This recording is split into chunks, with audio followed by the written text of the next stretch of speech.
Oremos. Querido Pai que estás nos céus, nós te agradecemos pelo sábado porque estamos na sua casa. Venha limpar o nosso coração e aceita o nosso louvor.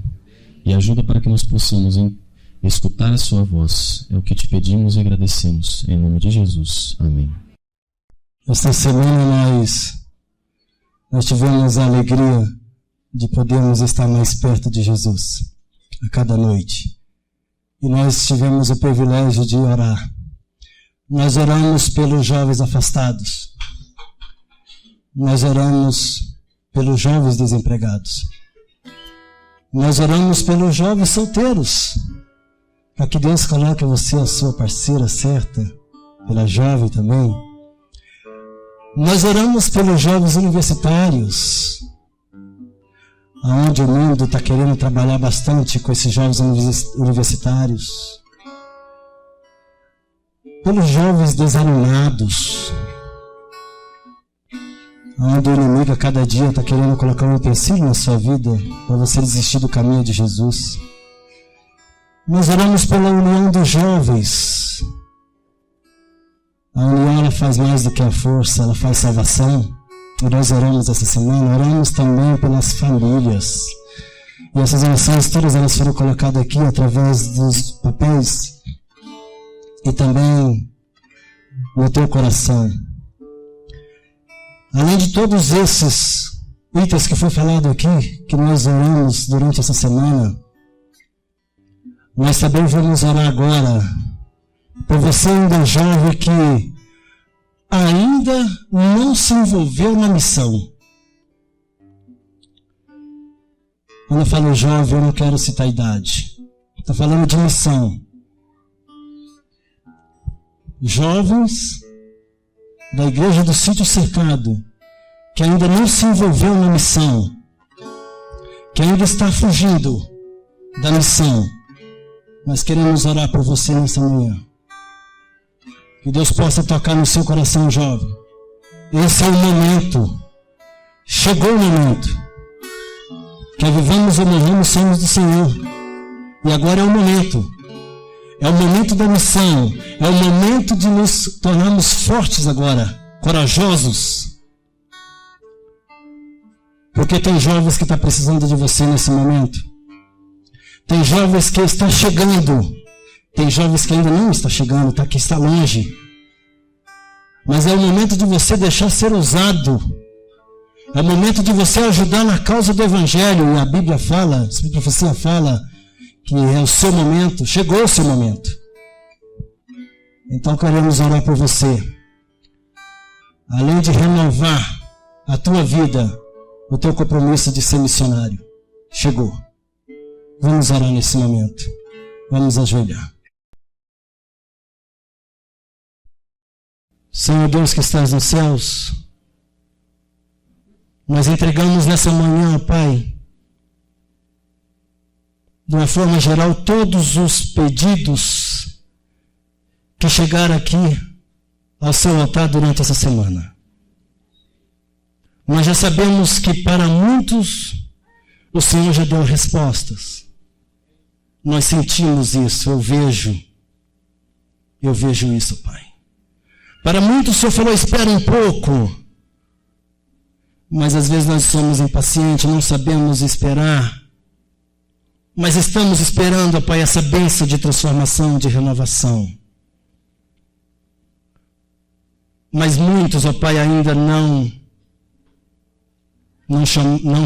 receberam o chamado de arrependimento e de renovação. E nós queremos que essa oração nessa manhã seja direta a esses corações. Para que o Senhor, Pai, possa nos livrar do pecado e guiar no serviço.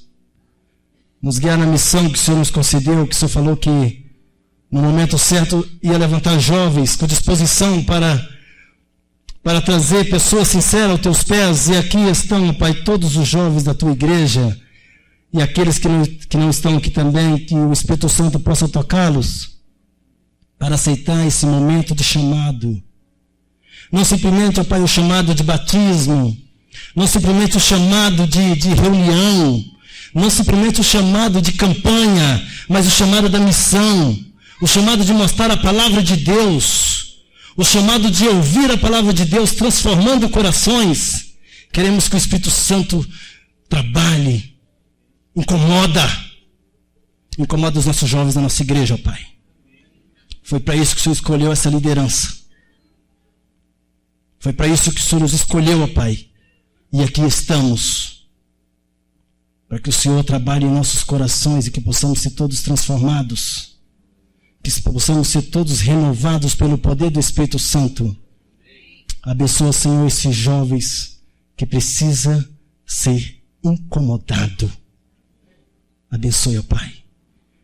Para que eles tomem uma decisão de viver ao teu lado, uma decisão de trazer mais pessoas ao nosso rebanho e juntos formarmos uma grande família e podemos a alegria de ver Jesus voltar. Abençoe, ó Pai. Nos unge com o teu Espírito Santo nesta manhã, em nome de Jesus. Amém, Senhor. Mais ou menos 5 meses, desde fevereiro, recebemos um convite, assim, meio que na parede. Frei Ademir, a gente precisa de líderes de geração 48. Eu, o que é isso? Não sabia o que era isso. E no acampamento, o pastor Mário colocou a gente na parede. Ou vai ou racha. A gente não teve muita oportunidade de dizer não. Não teve como, né? E nós não sabíamos, assim, exatamente o que é o Geração 48. Quando começamos, depois do convite aceito, a gente corremos atrás e pesquisamos e agora somos apaixonados pela Geração 48. Somos apaixonados por Jesus. Somos apaixonados pela missão que Deus nos confiou. E durante todos esses meses, nós estamos realizando alguns projetos, desafios, ministérios. Durante a semana, passamos alguns vídeos, os irmãos puderam observar. E hoje, nós iremos passar um vídeo para vocês das visitas que o Geração 48 Base Sítio Louco está fazendo para a nossa comunidade Sítio Cercado.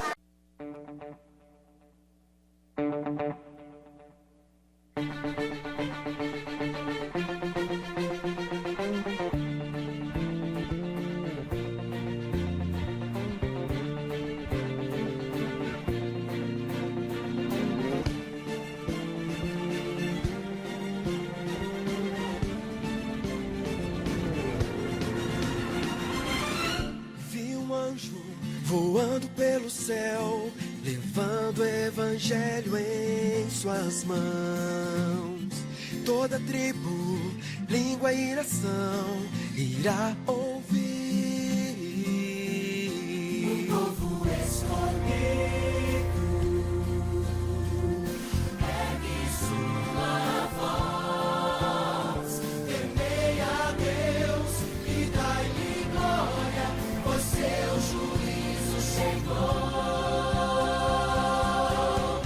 Somos uma geração que se levanta, uma geração que é fiel, uma geração para restaurar a adoração ao único Deus e Senhor.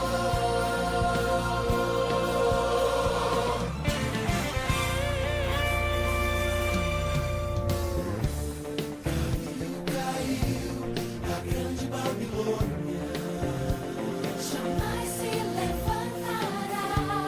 E quem adorar ao Deus verdadeiro, sua marca receberá.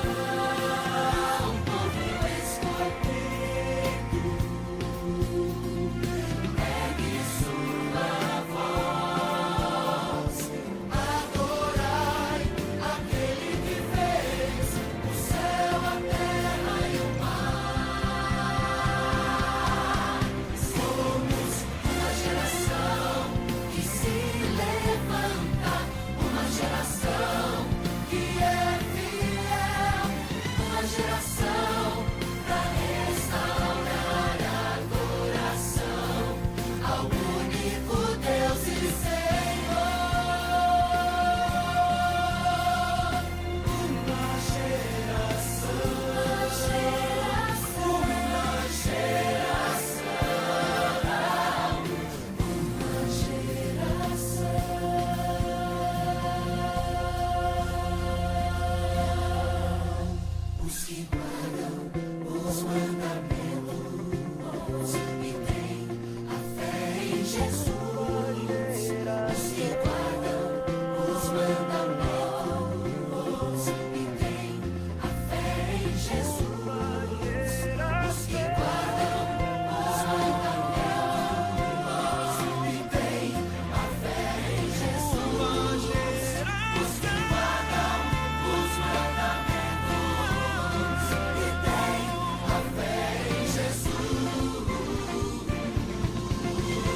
Eu já ia falar boa noite, igreja. Bom dia, igreja. Feliz sábado. Que bom que você está aqui. Chegou um bilhetinho aqui para mim. Aqueles que estão vindo todas as noites sabem o que é, né? Está escrito assim, ó, dizer o que significa amém. Você prometeu. Eu não esqueci. Aliás, tem outra promessa que eu fiz aqui para uma irmã da igreja, em particular. Aí eu vou desvendar esse mistério. O ano em que eu nasci é 1982. Façam as contas, aqueles que perguntaram a idade.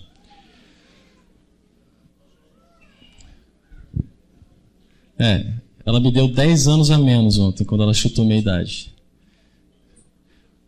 Muito bem, igreja. Abram a sua Bíblia no livro de Apocalipse.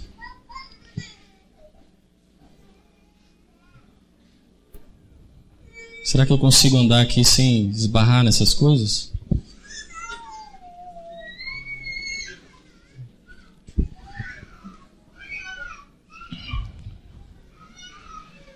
É sempre normal nas igrejas, quando a gente abre a Bíblia, acontece um rebuliçozinho. É sempre normal isso. Saibam que aqui, por ser a casa de Deus, a gente não está sem a influência do inimigo. Saibam disso. Saibam muito bem disso. Apocalipse capítulo 4. Fica tranquilo. Acho que eu vou ter que fazer muita coisa, né, para eu esbarrar aí, né? Apocalipse capítulo 4. Antes disso, estou contando uma historinha desde domingo. Estou pensando se eu finalizo ela agora ou depois. Agora, né? Tudo bem. Então nós temos uma mãe, ela tem uma filha e um filho. Eu já falei para vocês que eu não sei o gênero aí da filha, então eu prefiro falar isso. É porque alguns podem buscar essa informação. Aí ele falou filha, era filha, daí fica com esse detalhezinho aí. Então eu não sei se é filho ou filha. E ela, preocupada com essa criança que está comendo muito açúcar, ela pega e vai numa praça onde tem uma personalidade. E ela chega para esse homem que é um sábio. Todo mundo vai na praça falar com ele. E ela chega e fala assim: Mahatma Gandhi, fale para minha criança parar de comer açúcar. Mahatma Gandhi fala: volte daqui uma semana. Ela volta, volte daqui uma semana. Ela volta, volte daqui uma semana. E o tempo vai indo. Eu não sei quanto tempo passa. Aliás, essa história faz muitos anos que eu escutei ela. Jamais esqueci, até porque eu sou muito fã do Mahatma Gandhi. Finalmente um dia, passado muito tempo, a mãe traz a criança de volta. Ele olha para ela e fala: pare de comer comer açúcar. A mãe ficou irritada. Vem cá, eu trouxe você aqui há não sei quanto tempo atrás. Por que você não disse aquele dia? Porque eu precisava parar de comer açúcar. O cristão, ele tem que ser aquilo que ele fala.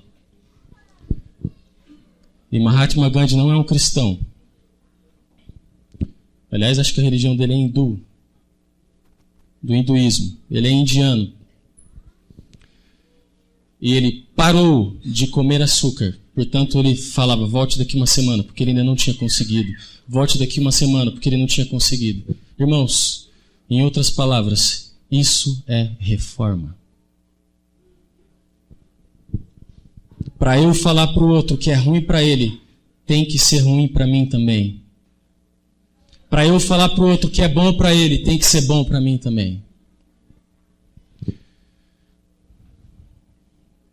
Apocalipse 4. Eu tenho pouco tempo e já vou dizer para vocês o seguinte, nós vamos analisar Apocalipse 4 e 5. Portanto, abre sua Bíblia. O foco é na Bíblia. Vamos ver o que a gente consegue descobrir aqui hoje. A partir do verso 1 do capítulo 4 vai dizer assim: depois dessas coisas olhei, e eis não somente uma porta aberta no céu, como também a primeira voz que ouvi, como de trombeta, ao falar comigo, dizendo: sobe aqui, e te mostrarei o que deve acontecer depois dessas coisas. Só umas pequenas explicações. Numa carta anterior às igrejas, João ele vai ver uma porta aberta na terra. Daí aqui ele vê uma porta aberta no céu. Essa relação céu e terra, ela é extremamente importante para que nós compreendamos as coisas na Bíblia. Quando a gente não compreende essa relação céu e terra, muitas coisas ficam sem sentido. E é uma coisa tão simples. Céu e terra. Existe uma relação, uma interação. Tem coisas que acontecem no céu que causam um efeito aqui, tem coisas que acontecem aqui e causam efeito no céu. Tem essa relação muito íntima aí. Verso 2. Imediatamente eu me achei em espírito. Essa voz de trombeta é Jesus que já falou com ele. Está lá no capítulo 1. Imediatamente eu me achei em espírito e eis armado no céu um trono. E no trono alguém sentado. E esse que se assenta é semelhante no aspecto à pedra de jaspe e de sardônio. E ao redor do trono um arco-íris semelhante no aspecto à esmeralda. Vamos continuar a leitura, eu já explico tudo isso aqui. Ao redor do trono há também 24 tronos. Sentados nesses tronos, 24 anciãos, vestidos de branco, em cujas cabeças estão coroas de ouro. Vou parar aqui. Quero que vocês prestem atenção numa coisa. Existe alguém sentado no trono. Tem 3 pedras preciosas que ele fala, e junto ele fala do arco-íris. Quero lhes dizer uma coisa, não quero criticar ninguém com o que eu vou falar agora, mas arco-íris não é símbolo de nada além de Deus. Usa-se o arco-íris para muita coisa. O arco-íris ele vem do trono de Deus. É de lá que sai, é um sinal de aliança. Aliás, o arco-íris é o sinal mais complexo de se entender, porque ele não é um sinal para o homem. Ele é um sinal para Deus. Fiquem curiosos. Me chama de volta, viu? Me chama de volta que eu explico. O arco-íris que é feito lá com Noé, não é para Noé ver, não é para eu saber. Quando você lê o texto, vai falar, para eu me lembrar. Eu vou pôr esse sinal para eu me lembrar. É Deus falando com ele mesmo. E o arco-íris, você não toca nele, você não chega perto dele, você não consegue atingir, ele é inatingível para o homem, porque ele está diretamente ligado ao trono de Deus. Portanto, qualquer outra comparação, qualquer outro simbolismo que se faça com o arco-íris é errado, seja ele qual for. E eu disse no início, eu não quero criticar ninguém com isso. Mas eu estou falando da Bíblia, eu tenho que falar o que eu acabei de falar. Tem um trono. Tem um arco-íris. Presta atenção que o João ele fala assim, este, na Bíblia de alguns pode estar aquele sentado no trono. Quero que vocês entendam o seguinte, João, ele tem medo. receio de descrever esse ser que se senta no trono. Tanto é que ele resume em algumas coisas. Essas pedras que ele usa, você vai achar esse simbolismo lá no Antigo Testamento, com relação ao sacerdote. O trono é a palavra que mais vai ser falada nesse texto. Eu contei na minha Bíblia 13, mas no original são 14 vezes que aparece o trono aqui. A palavra trono no capítulo 4 de Apocalipse. É muito importante porque o trono ele está levando a gente para algum lugar. E a gente precisa entender o que ele está falando. Essa cena aqui, quando fala-se de trono, está falando-se de julgamento. Eu falei ontem, tem muita gente que acha que a cruz é tudo. Se a cruz fosse tudo, teria acabado tudo na cruz. Por que tem necessidade de continuação? Porque a cruz ela é uma etapa fundamental. Mas a cruz sem julgamento, a cruz não é nada. Porque a cruz ela é uma demonstração do amor de Deus. Mas o julgamento é a decisão. E a gente vai ver isso hoje. Agora. Ao redor desse trono, tem 24 outros tronos. E tem anciãos. Anciãos, anciões, anciãs. Tá tudo certo, tá? Quando alguém falar aí, não fiquem corrigindo. Anciãos, anciões e anciãs. Tudo certo. Ok? Então, se eu falar aqui, não fica aí. O pastorzinho não sabe nada de português. 24 tronos. 24 anciãos. Vamos continuar lendo. Verso 5.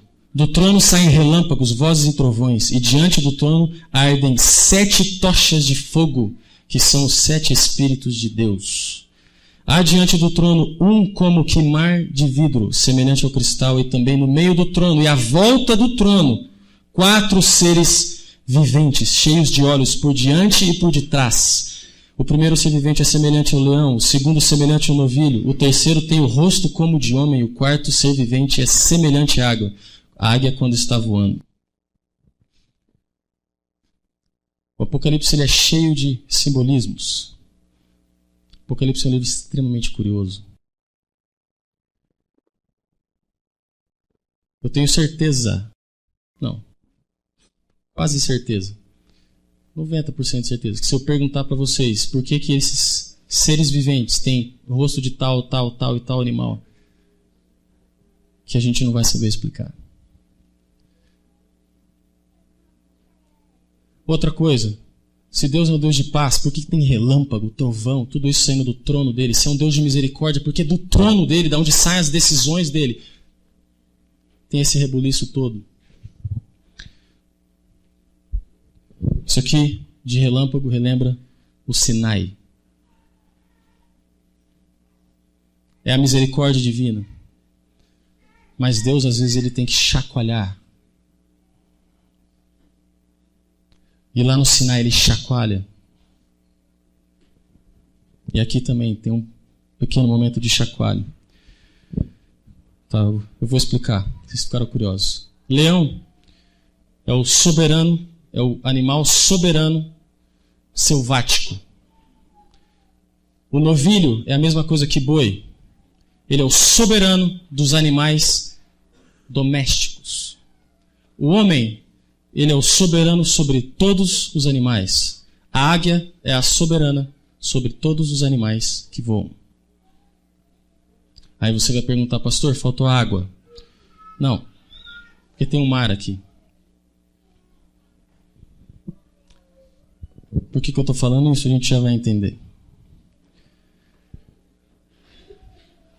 Verso 7. Aliás, verso 8.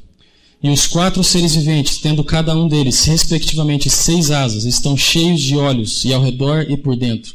Não tem descanso nem de dia, nem de noite, proclamando. A gente já vai. Quero que vocês parem para pensar numa fórmulazinha, porque o capítulo 4, ele segue a mesma fórmula do capítulo 5. É uma visão apresentada, aí tem a descrição dessa visão. A descrição, ela vai no trono, ela vai descrever um ser no trono, depois ela vai descrever algumas coisas que estão ao redor desse trono. Esses seres que estão ao redor do trono, eles vão cantar hinos de louvor para aquele que vai sendo apresentado. No capítulo 4, é apresentado o juiz. Ele está sentado. A gente já vai entender um pouco melhor isso. Ele está sentado no trono. Antes disso, de explicar. Trono, na antiguidade, não é esse trono que a gente está acostumado de ver que só cabe uma pessoa. Quando você vai no livro de Daniel, lá fala que os santos do Altíssimo reinarão com ele. Para se reinar com ele, tem que se ter tronos. Aí você vai falar, não, mas tem os anciãos. Não, os anciãos não estão reinando. Tem tronos dos anciãos em volta desse trono. E quando você lê aqui, fala dos 4 seres viventes, fala que no meio do trono, ao redor do trono, a informação é extremamente complexa. Aonde esses seres viventes estão? Eles estão no trono, eles estão ao redor, eles estão fora. Aonde eles estão? É muito complexo. Esses seres, eles têm olhos por fora e por dentro, por detrás e pela frente. Muito importante isso. Não sei se vai dar tempo de falar tudo sobre isso. E aí o que acontece é o seguinte, é a descrição do trono, ao redor do trono, e daí vão ter cânticos. O trono, ele é mais parecido como um sofá do que como uma cadeira, onde só cabe uma pessoa. Na antiguidade, os reis eles reinavam e o trono deles eram tronos grandes, onde eles chamavam súditos, que se sentavam ali com eles para conversar. O rei, ele nunca governava sozinho, ele tinha esses amigos, eles iam para lá. E não é diferente aqui. Tá? Tem tronos aqui. O trono é grande, o trono não é pequeno. O trono de Deus cabe muita gente, não é pequeno. Os 4 seres viventes têm olhos. Se você notou e prestou atenção quando fala do Espírito de Deus, no verso 5, vai falar que ardem 7 tochas de fogo. Quem veio ontem sabe. Fogo vai estar no olho, em Daniel 10, vai estar no olho de um ser que aparece. Esse fogo, ele vai lembrar o fogo que guiava o povo pelo deserto. Esse fogo não está no olho à toa, porque o olho é o que vê, o olho é o que guia. E esses seres viventes, eles são 4, e não são 4 à toa.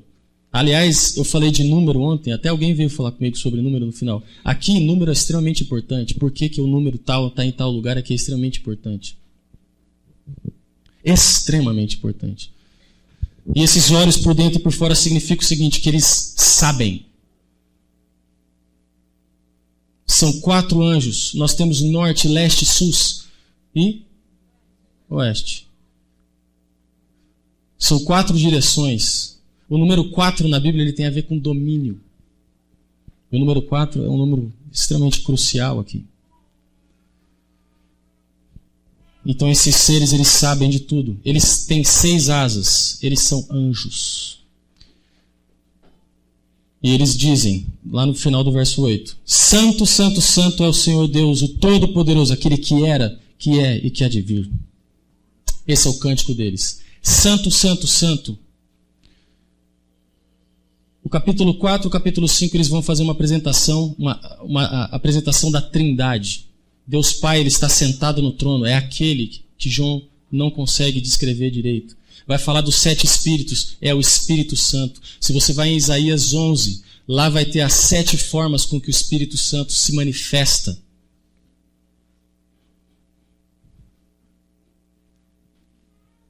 O número 7 é o número da divindade. É o número que aponta para Deus. 7 Espíritos. Tudo no Apocalipse acaba em 7. É a 7ª igreja, a última. O 7º selo.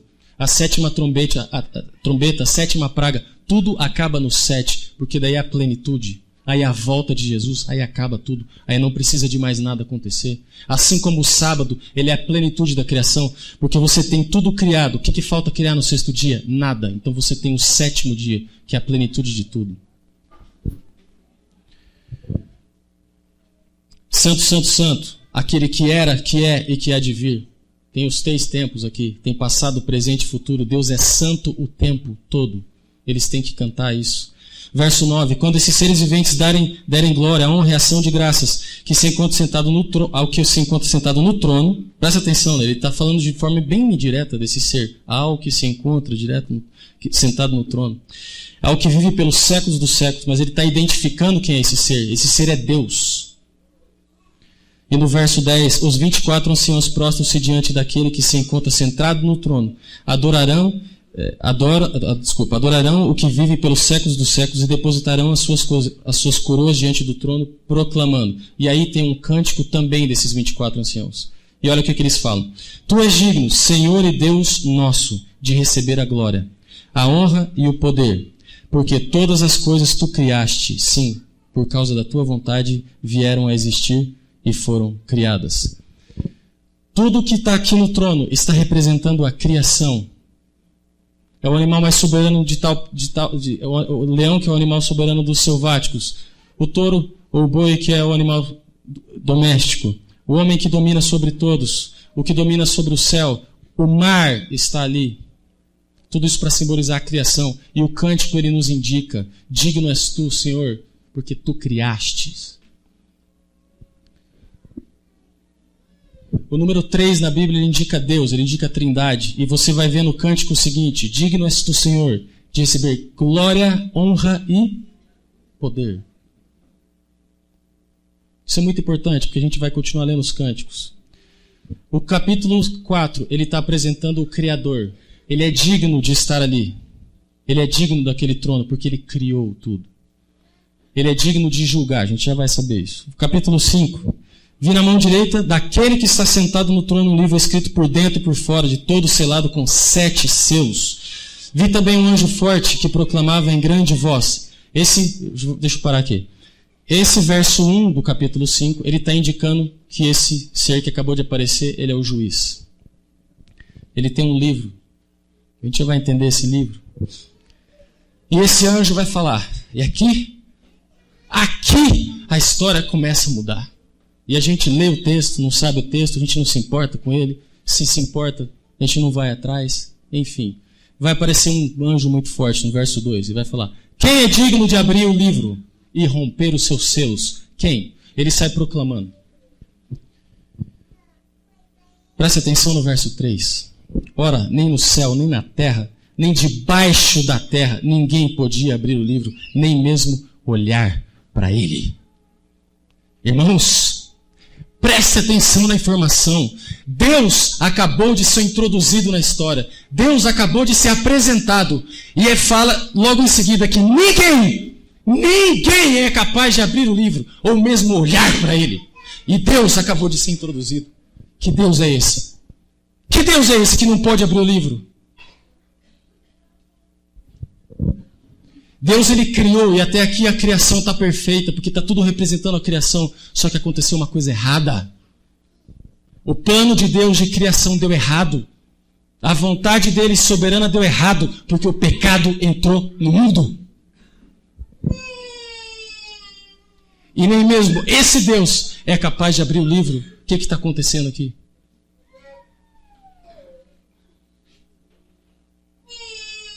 A gente não nota a história. Assustei a criancinha, né? Presta atenção no próximo verso. Nem mesmo olhar para ele. E eu, João, chorava.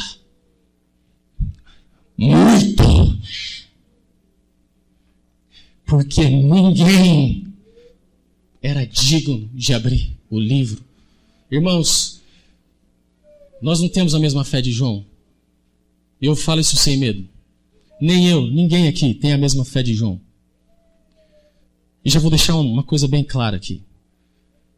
João, Daniel, o que você quiser na Bíblia, eles não enfrentaram coisa tão difícil quanto o povo de Deus vai enfrentar nos últimos dias. E eu estou falando aqui pra gente. E eu estou falando, eu, que também estou nessa. Nós não temos a mesma fé. Se Jesus voltasse hoje, nós estaríamos perdidos, porque a gente não está prestando atenção no que está acontecendo. A gente não está buscando Deus. A nossa vida está ótima. E tem uma coisa engraçada. A nossa vida está ótima, só que com todas as pessoas com quem eu converso, sempre tem alguma coisa para reclamar. E aquele que vai resolver tudo, ele está aqui dizendo, vem para mim, e eu volto, e acabo, você não precisa mais reclamar. Só que eu estou feliz, eu tenho um trabalho. Eu não gosto dele, mas eu tenho um trabalho. Isso é uma coisa muito pequena, muito insignificante. João está tendo uma visão do julgamento final. Ele está tendo um resumo da história do pecado e da solução também. E João, ao ver isso, ele chora. Porque Deus acabou de ser introduzido e nem mesmo Deus pode abrir o livro. Se você volta no verso 11, digno é de glória, honra e poder. 3. Ele está representando Deus aqui. Porque nós acreditamos no Deus triuno. Nós acreditamos na Trindade. É um Deus, mas que se manifesta de 3 formas, em 3 pessoas. Então, é glória, honra e poder. Sim, esse Deus ele merece estar onde ele está. Só que esse Deus que está aí sentado, ele não pode abrir o livro. Preste atenção que agora a história vai mudar. Eu chorava muito porque ninguém foi achado digno de abrir o livro, nem mesmo de olhar para ele. Verso 5. Todavia, um dos anciãos disse, não chores. Eis que o leão da tribo de Judá. Quem que é o leão da tribo de Judá?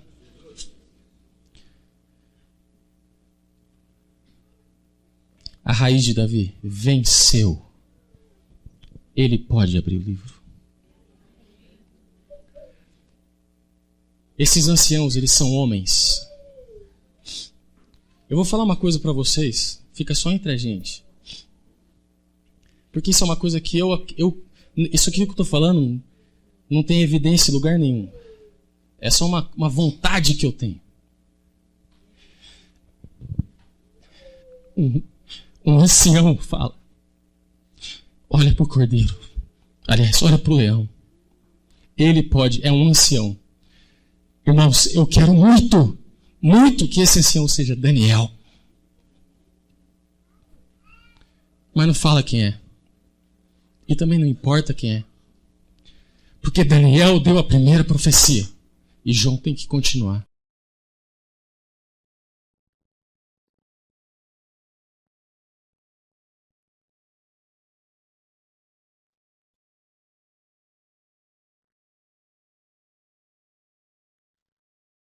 E quem fortalece João é um ancião, é um homem.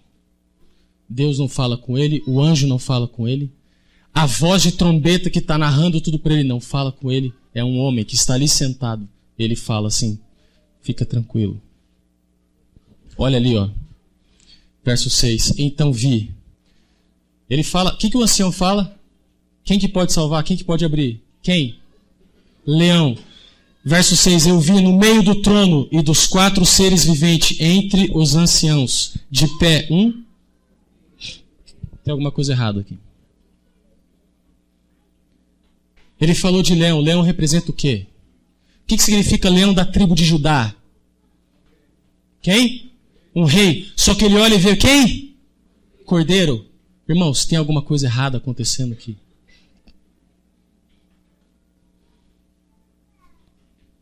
A gente lê isso aqui, lê. Eu não sei nem se a gente lê mais. Se a gente estuda. E aqui tem informações super importantes. Para você e para mim, para nossa salvação, para a gente entender o plano da salvação, para a gente entender o que a gente tem que pregar. Mas está tudo bem. Tudo tranquilo.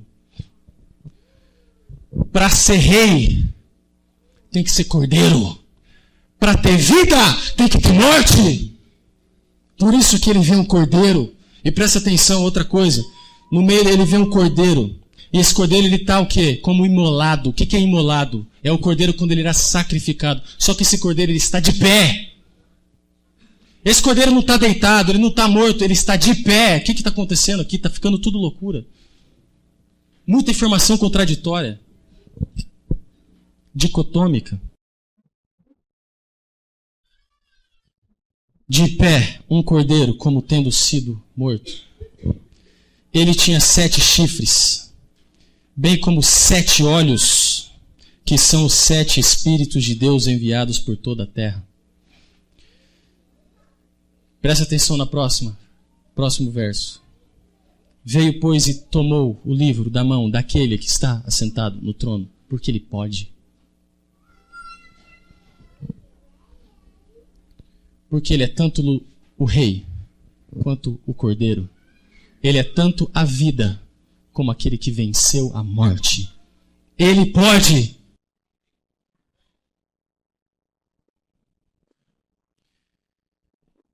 E tomou o livro. Os 4 seres viventes e os 24 anciãos prostraram-se diante do cordeiro, tendo cada um deles uma harpa, taças de ouro cheias de incenso, que são as orações dos santos.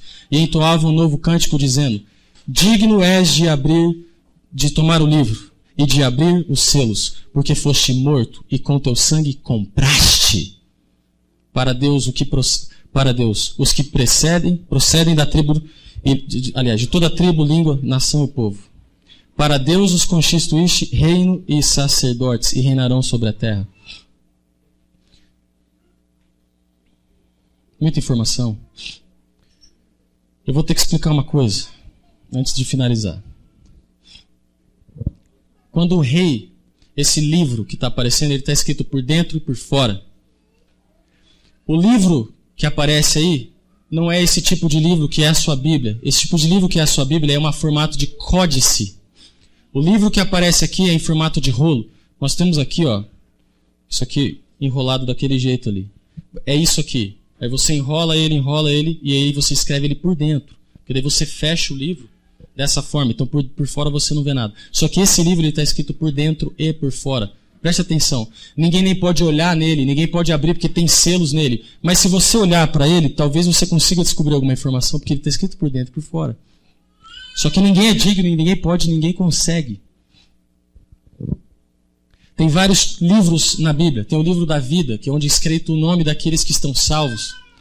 Tem o livro da história. Todos esses livros nós vamos ter acesso quando nós estivermos no céu aos 1000 anos. Porque a gente precisa ver que Deus foi justo, a gente tem que ler esses livros.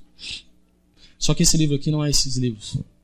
Se você vai no capítulo 10 de Daniel, vai falar que tem um ser gigante segurando um livrinho na mão. Esse livrinho é o livro de Daniel. Mas esse livro aqui ele é diferente. E ele representa 2 coisas, assim como o cordeiro e o leão. Ele é o mesmo ser, mas eles representam funções diferentes. Ele representa o rei e ele representa o Messias. Para entender isso, você vai ter que abrir a sua Bíblia, mas a gente não vai fazer isso agora. Eu desafio vocês a fazer isso depois. No capítulo 17 de Deuteronômio e no capítulo 32 de Jeremias. No capítulo 17 de Deuteronômio tem a função do rei. Deixa eu explicar o que é o livro de Deuteronômio. Moisés está para morrer. E aí o povo fala assim: Moisés, você tem que dizer as últimas palavras para esse povo. E Moisés, em vez de ficar fazendo um discurso dele, ele pega e repete a lei. Ele não fala palavras dele, ele fala as palavras de Deus. E o livro de Deuteronômio é esse último discurso de Moisés. E lá tem essa regra dos reis. Todo rei, quando ele ia tomar posse, ele tinha que escrever uma cópia do livro de Deuteronômio e ele tinha que ler ela perante todo o povo na frente. Ele foi ungido, ele foi o escolhido, ele tem que fazer essas coisas. Então o rei ele tem que fazer isso. Para ele ser entronizado, ele tem que ter direito a esse livro. Ele tem que ler esse livro, ele tem que abrir esse livro na frente do povo, porque é uma cópia que ele mesmo escreveu. Segunda informação está em Jeremias. Lá em Jeremias 32. Lá tem um livro também. É um livro de resgate. É um livro que é assinado perante testemunhas, porque lá é mandado comprar um campo, um lugar. É resgatado esse campo. E aí fala: aqui meus filhos ainda plantarão vinhas e meus filhos colherão coisa e tal. Tem muita informação ali. Esse livro que aparece aqui, ele representa esses 2 livros. Aqui no Apocalipse. O rei, para ele abrir e ler esse livro, ele tem que ser digno. E ele é o cordeiro, aquele que resgatou. Esses 2 livros, eles estão aqui presentes, dentro de um só. Vamos acabar. Vi e ouvi uma voz de muitos anjos ao redor do trono, dos seres viventes e dos anciãos, cujo número é de milhões e milhões e milhares de milhares, e proclamando em alta voz: digno é o Cordeiro que foi morto. Conta comigo, ó. De receber poder, riqueza, sabedoria, força, honra, glória e louvor. 7 atributos de louvor. Porque é o seguinte, para ser resgatado, para poder resgatar o povo, ele tem que ser da linhagem de Davi, ele tem que ser rei.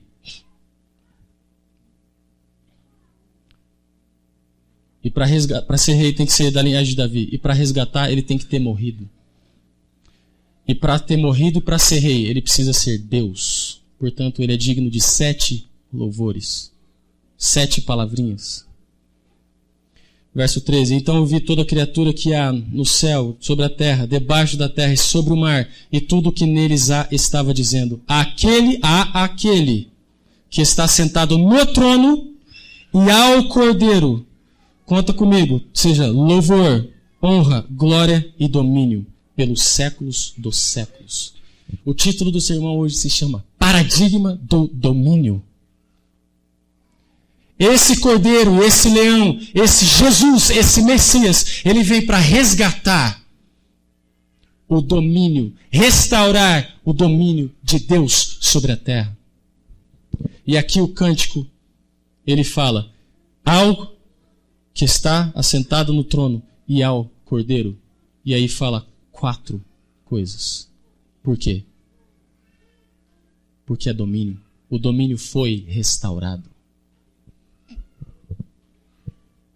Outra coisa, no capítulo 4, quem faz o louvor são os seres viventes e os anciãos. Eles estão no céu. Lá no céu, esse Deus ele já é reconhecido. Quando você vai no capítulo 4, os seres viventes, os anciãos, e daí vem para a terra. Vem anjos que estão lá em volta, e depois toda a criatura. Isso aqui está falando o seguinte, que um dia todos reconhecerão que Deus é justo, que Deus é amor e que o domínio foi restaurado. Todos.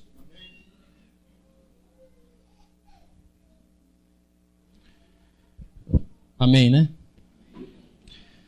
E os 4 seres viventes respondiam: amém. Quando você volta na carta a Laodiceia, vai falar assim: ao anjo da Laodiceia escreve: estas coisas diz o amém. Testemunha fiel e verdadeira, princípio da criação. Irmãos, amém não é uma palavrinha que significa seja feito. Assim seja. Amém é um título de Jesus.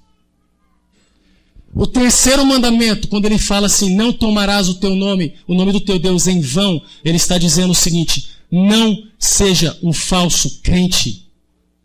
Não invoque o nome do Senhor sem saber o que você está fazendo. Nós temos que aprender a orar.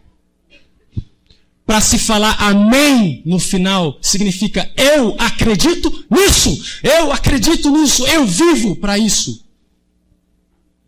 E se você não acredita nisso e você fala amém, você está pecando, você está cometendo pecado contra o terceiro mandamento. Você está quebrando esse mandamento. E eu não sei se vocês já escutaram isso na vida, mas eu estou aqui hoje e eu vim dizer isso. Falar, ai meu Deus, isso é muito pouco, isso é muito pequeno. Você tem que pensar, por que você ora? Se você ora porque você acredita, então você diz amém no final. E a gente tem medo de dizer amém. Quando a gente ora, a gente tem que pedir a vontade de Deus acima de todas as coisas. Por isso você diz amém no final. Porque você está invocando Deus, você está falando o que eu acabei de pedir. Pode ir, porque você sabe o que você está pedindo. Quando você não acredita e você diz amém, você está pecando.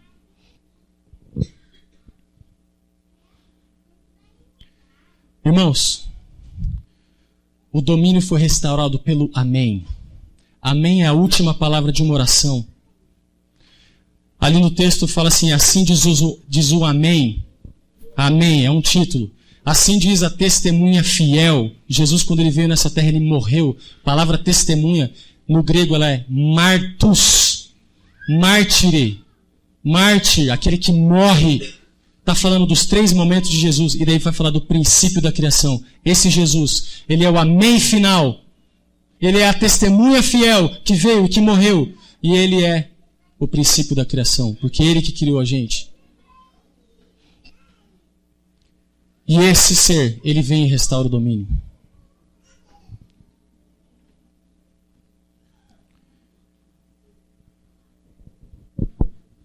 Nós vamos escutar uma música agora.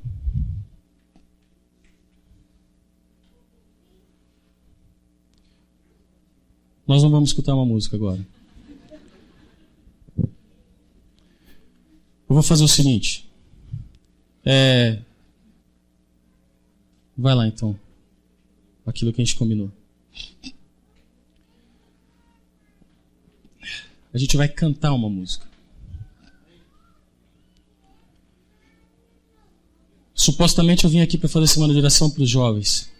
E os jovens têm esse lema aqui. Romanos 14, verso 8. O que a gente acabou de estudar, ele diz o seguinte para a gente.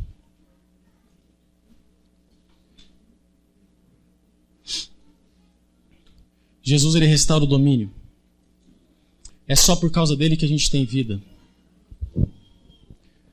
É só por causa dele que a gente tem vida. Deixa eu fazer um parênteses aqui. Essas coisas que acontecem errado. Tem gente que fica pensando, quebrou o clima, acabou o clima. Para aquele que tem fé, isso aqui não é quebrar clima, porque isso aqui é só uma cerimônia. É a minha última vez que vou estar aqui. Se você vem na igreja e a cerimônia da igreja é mais importante do que o que Deus vai falar para você, meu querido, repense. Repense o que você está fazendo aqui.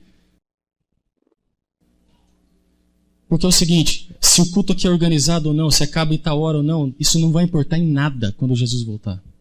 O que vai importar é se seu coração foi sincero, se você aceitou a mensagem que você ouviu aqui.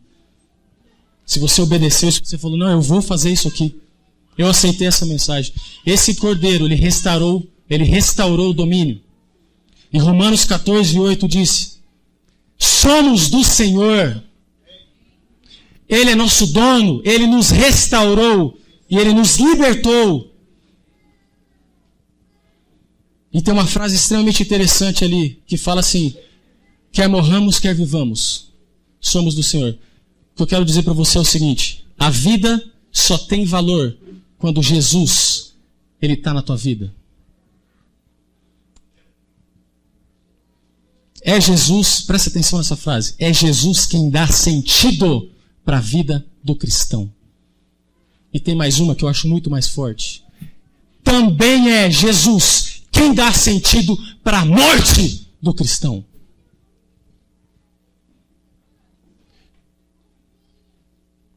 Eu tenho certeza que tem muita gente aqui que não está nem aí para o que está acontecendo.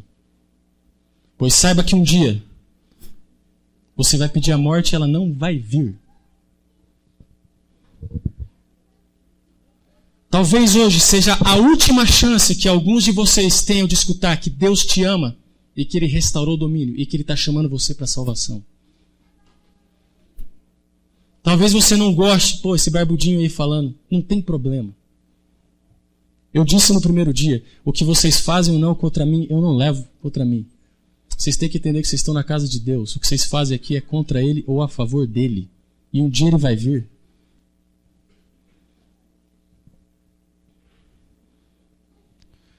Eu vou pedir para soltar a música. Eu vou fazer um apelo para você agora. Aquele aqui que quer ser do Senhor, enquanto você canta, vem aqui na frente. Se você tem coragem, vem aqui na frente. Se você não tem coragem, fica onde você está. Mas se você tem, vem aqui na frente. Se você tem coragem de dizer para Deus, eu aceito o teu domínio, vem aqui na frente. Se você não Está tem, fica aí. nascendo um novo tempo, uma nova geração, pra espalhar tua glória aqui, ó, na em frente. toda a terra. Um tempo de consagração, restauração da tua verdade, pra levantar teu nome em toda a terra. Eu vejo os jovens se prostrando em reverência e adoração. Eu vejo o Espírito movendo os corações. Eu vejo a igreja se erguendo. Só ficar de pé não vale, tem que vir aqui na frente. Missão. Eu vejo um povo declarando em uma canção: somos teu Senhor, somos teu Senhor, quer vivamos ou morramos, somos teus, somos teu Senhor, somos teu Senhor, quer vivamos ou morramos, somos teus.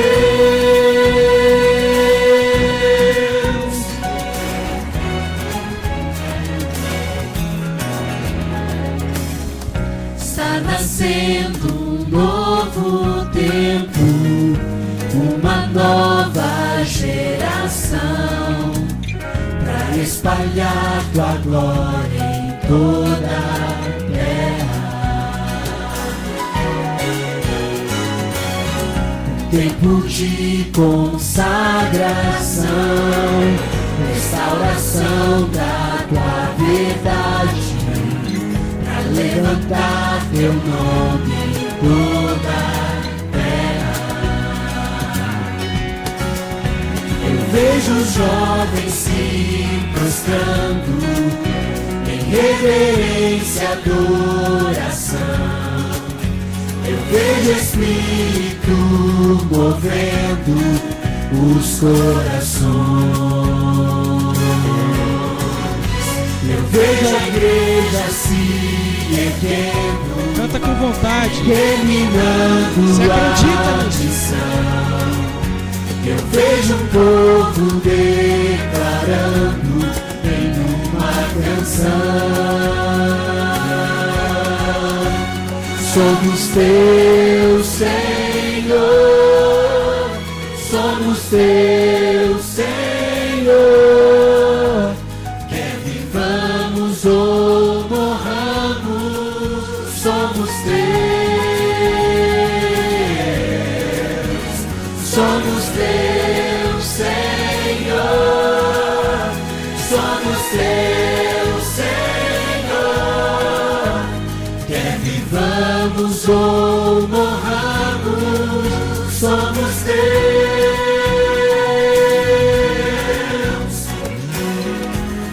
Viveremos só por ti, morreremos só por ti, quer vivamos ou morramos, somos teus.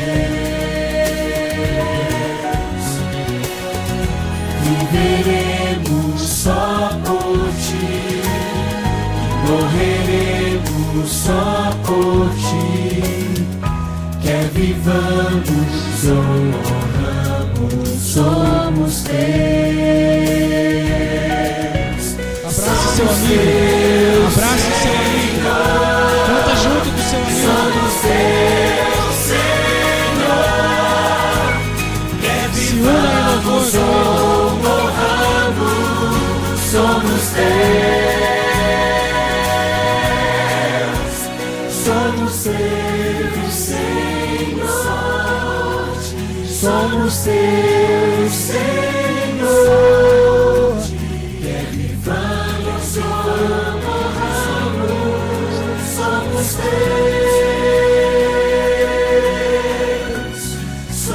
teus, Senhor. Somos teus, Senhor. Quer vivamos ou morramos, somos teus. Somos teus, Senhor. Somos teus, Senhor. Quer vivamos ou morramos, somos teus. Pastor, hoje você chama quem você quiser aqui na frente, que já está todo mundo aqui, ó. Ela diz exatamente o que nós desejamos para todos nós mesmos, né? Que nós queremos ser de Deus. Mas para nós termos um fato, um registro de que queremos ser de Deus, como diz a Bíblia, as primícias, as primeiras colheitas, a gente apresenta a Deus. Eu quero trazer aqui, com a direção dos jovens, o David, um jovem que está colocando sua vida na mão de Deus. Ele sabe o que quer e declara à igreja, declara a Deus: eu sou teu, Senhor. E assim nós possamos todos dizer: somos teu, Senhor. Nós possamos nos curvar diante de Deus e termos a presença diante de Deus.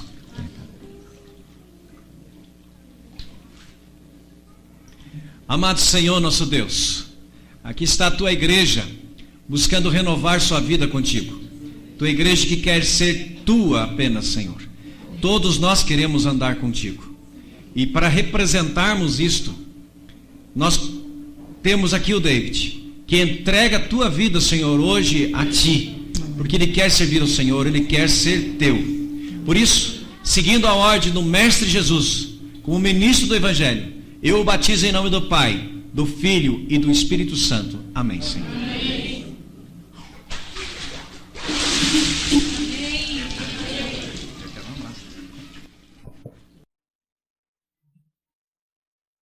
Eu sei que alguns aqui querem comentar o David, venham comentar, já estão aqui pertinho, grudados. Pode vir aqui, David. Enquanto eles vão cumprimentando o David, eu vou falando com a igreja, mesmo que você não me veja direito.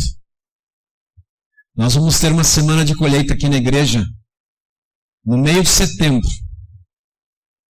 E nessa semana de colheita nós queremos ter muitas pessoas sendo batizadas. E eu sei que aqui no grupo nós temos dois tipos de pessoas para essa programação.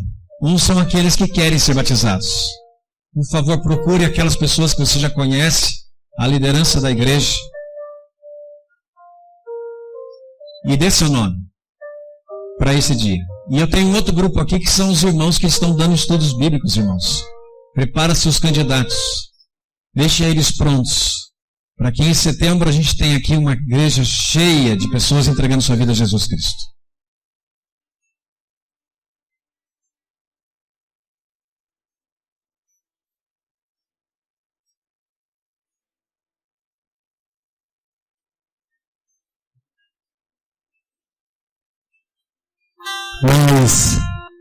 Nós queremos entregar. Nós queremos convidar aqui na frente o Marcelo e a Tati, que batizou ontem, e a esposa do Leandro, que batizou agora. David.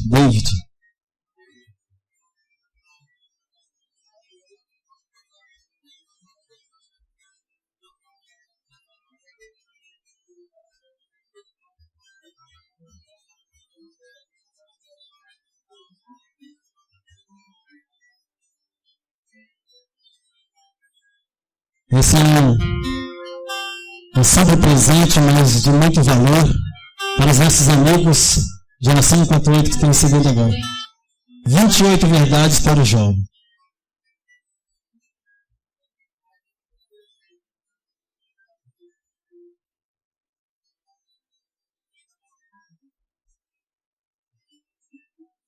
E a gente não poderia deixar, né, pastor, passar despercebido assim.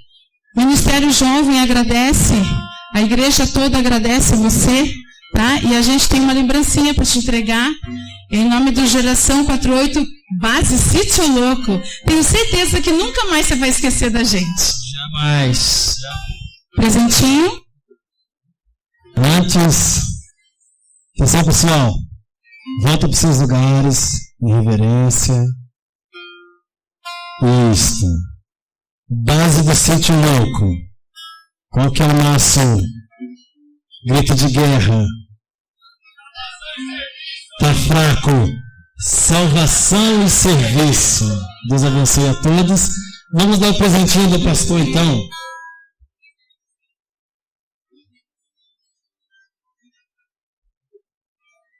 Querem que ele tire dessa coluna? Não.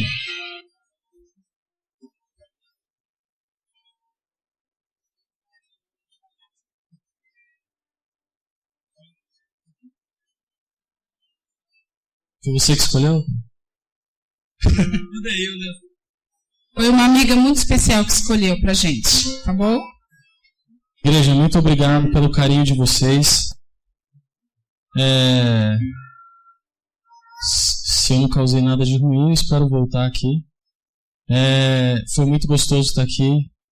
Obrigado, aprendi muito com vocês. Eu queria ter tido mais contato com vocês, mas eu não tive, infelizmente. Mas eu vou orar por vocês. Peço que vocês continuem orando por mim. E que um dia, se a gente não se encontrar aqui, que a gente se encontre no céu. Vamos levantar essa geração realmente aqui no Sítio Louco. Aqui. Vamos levantar isso. Vamos pregar a verdade aqui, para que Jesus volte. É só isso que a gente precisa fazer na vida. Vamos pregar Jesus. Por favor, vamos fazer Jesus voltar logo. Eu não quero mais ficar aqui. Vamos fazer Jesus voltar. Vamos fazer a nossa parte. Eu vou orar por vocês orem por mim. Antes de eu orar, nós queremos agradecer a toda a igreja. Todo o pessoal que trabalharam, que se dedicaram para que essa semana pudesse acontecer, tá bom? Obrigado mesmo de coração. Vamos ficar em pé para a gente fazer uma oração.